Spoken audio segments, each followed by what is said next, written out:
Hello, and welcome to another riveting episode of The Devil's Advocate.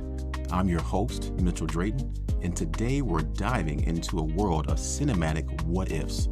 Ever watch a movie and wonder what you would do if the script were flipped? Well, now's your chance. Chime in, share your thoughts, and let's unravel those alternate realities together. Don't forget to check out the polls, drop your comments, and hit the notification bell so we can stay in touch. And let's have a fantastic time. Let's go. Hello and welcome back. And if this is your first time, thank you for tuning in. Today's movie is going to be Lucy. Now, there's probably a couple of movies out there. This one debuted in 2014, and it stars Scarlett Johansson and Morgan Freeman. Now, for those that know it, or that have seen it in a while, this starts off with Scarlett Johansson being a, naive girlfriend, and her boyfriend is pretty much trying to get her to take a briefcase into a hotel lobby for her. Now, she's not freaking out because she's only known this guy for like 2 weeks, but of course he's having a good time with her, right?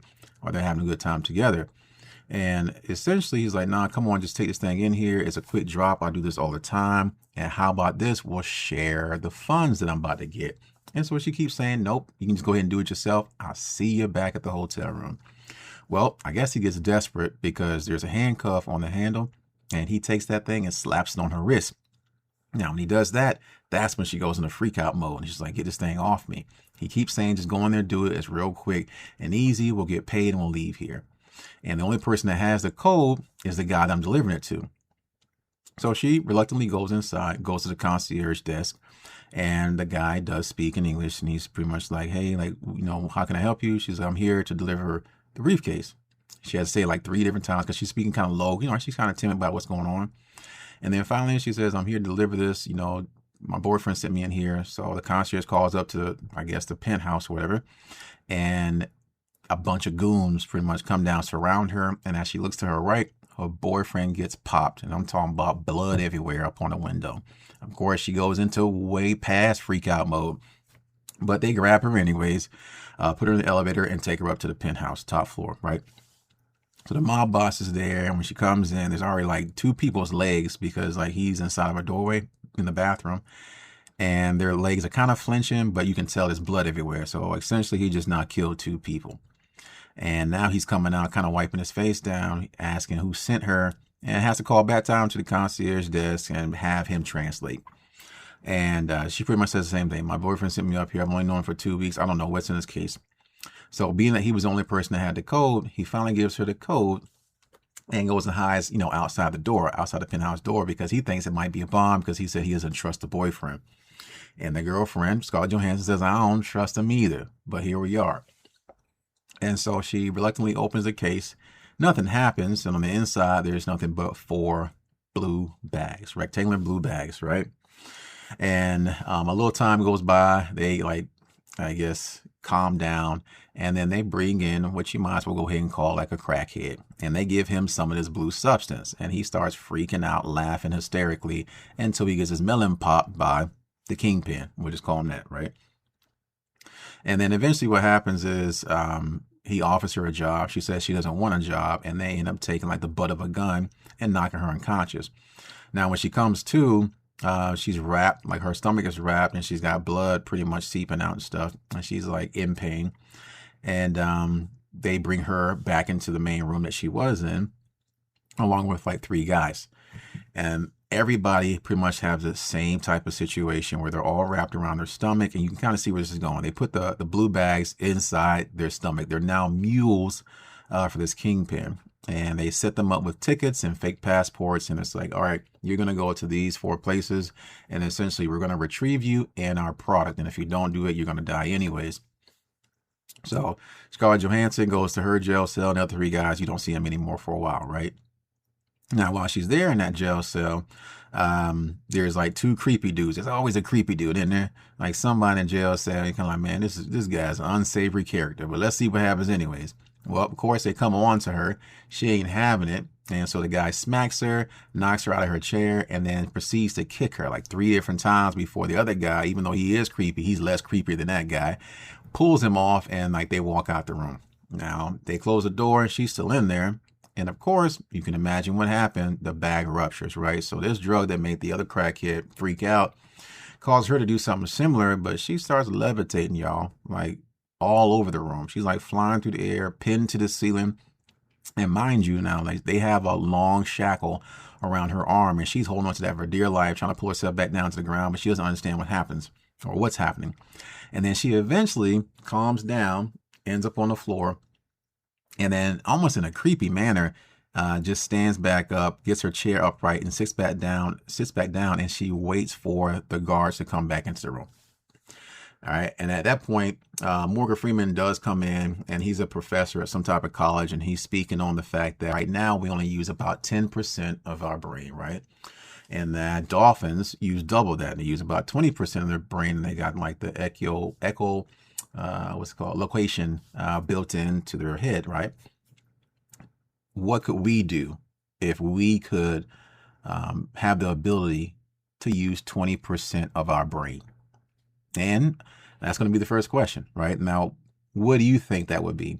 Now, right now at 10%, we've done all the things, all the marvels that we've done. Someone's created AI, right? We've pretty much created the internet, right? All the things that we have up until today with only 10%. What do you think we could do with 20%? All right. What do you think we could do with 40, 50%? And of course, at 100%, I don't know what that looks like, but we'll get back into the movie, right? And so after all that goes down, Morgan Freeman much introduces himself into the movie, and he's speaking to like what could possibly be limitless power and everything else, depending on how much percentage of the brain that we can take on. She takes back over. Of course, like I said, the guard comes into the room. She opens her legs, pretty much invites him over. The guy puts his gun down on the table and the keys. And you can imagine, right, at this point, she has got 20% of her brain and she is fully functioning. Breaks the guy's arm, throws him across the room. So she's got superhuman strength at this point.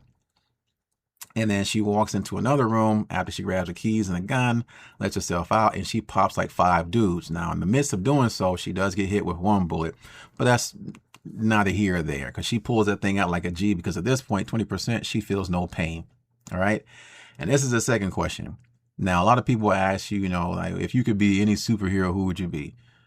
My second question is, if you could unlock 20% and almost become just as strong as any superhero, and let's say even with that 20 to 30%, your eyesight improves to where you pretty much got binoculars for eyes, your hearing improves as well. I mean, you're almost on sonar capabilities type deal. All your senses increase to the point where you almost got x-ray vision through some of the walls for a bleep of a moment, right?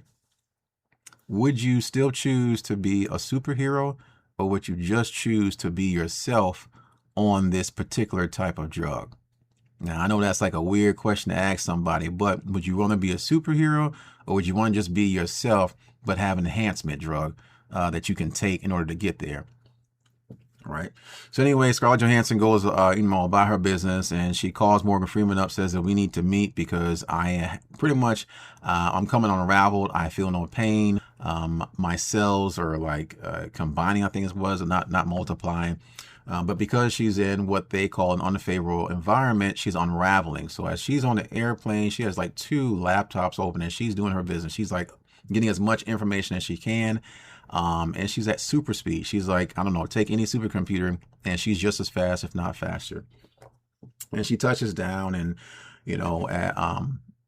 she goes into like the hospitals and she tips off one of the, we'll say, private investigators to go and find the other 3 mules out there. So they find them, collect them all. And she's like, I need the bags because they're safer with me than in the hands of anybody else. Now, a lot of things ring true with that. Like when it comes to humankind, we are manipulated easy and greed tends to take over. So she gets all that stuff and gets with Morgan Freeman. And she pretty much tells them that I am going to give you all the knowledge that I have, and I'll give you, I'll find a way to do it. But I need to consume the rest of these drugs pretty much so no one else can have that. And then so that she can fight her cells from pretty much trying to dismantle her completely, even though she ends up doing that herself. She makes herself into a supercomputer, gives Morgan Freeman what looks to be like a thumb drive with all the information that he'll ever need in order to figure out life and advance the human race forward. And that's the third question.